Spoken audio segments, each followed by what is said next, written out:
Welcome to Learning Plan 7. In this learning plan, we're going to cover Chapter 7 in your textbook, Managing Boundaries and Multiple Relationships. Once again, a heavy chapter with a lot of good information. Also review the PowerPoint.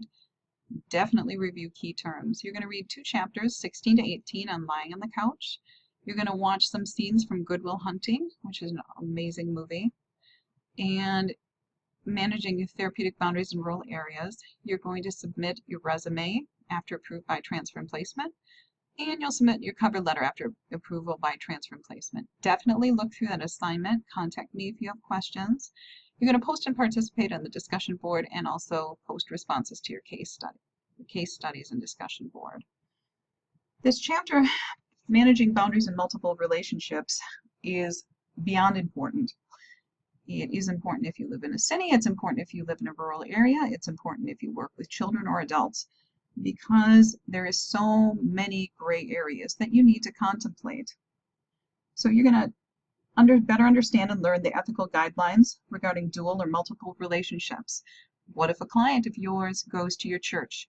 What if a client of yours goes to an AA meeting with you? What if a client of yours sees you in the store? Do you know what to do? Is it okay if you have a client clean your home? No, you say? Well, some counselors have made that mistake, and they have been sanctioned by the state over it. It's interesting, the gray areas in boundaries and ethics, and then the ones that we feel so strongly about. You'll learn to identify factors to consider before entering into a multiple relationship. You'll learn the difference between boundary crossings and boundary violations. If you live in a rural area, there's going to be some boundary crossings, so definitely read about that in the chapter.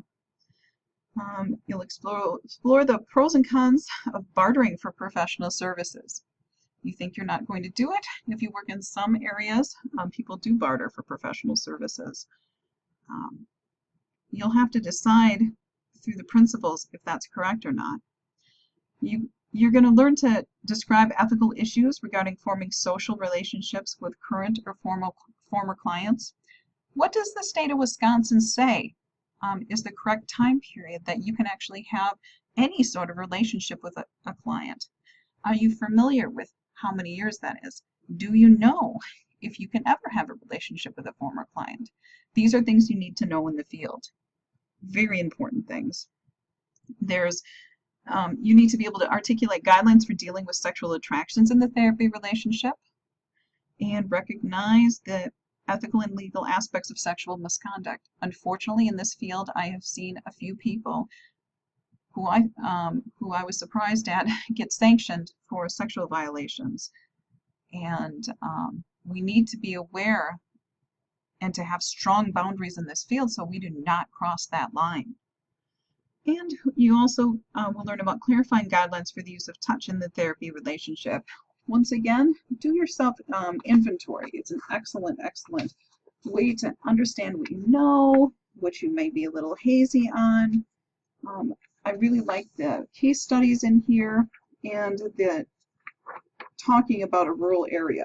Because for some of you, you're going to work in rural areas where there's no completely avoiding your clients, but you need to know what to do if you are interacting with them. Please contact me if you have questions. I think this is going to be a very interesting discussion board. It's a very, very charged topic in this field because you need to know what to do and you need to have strong ethics and boundaries to make the right decisions. Once again, contact me if you need to. I hope you learn a lot from Learning Plan 7.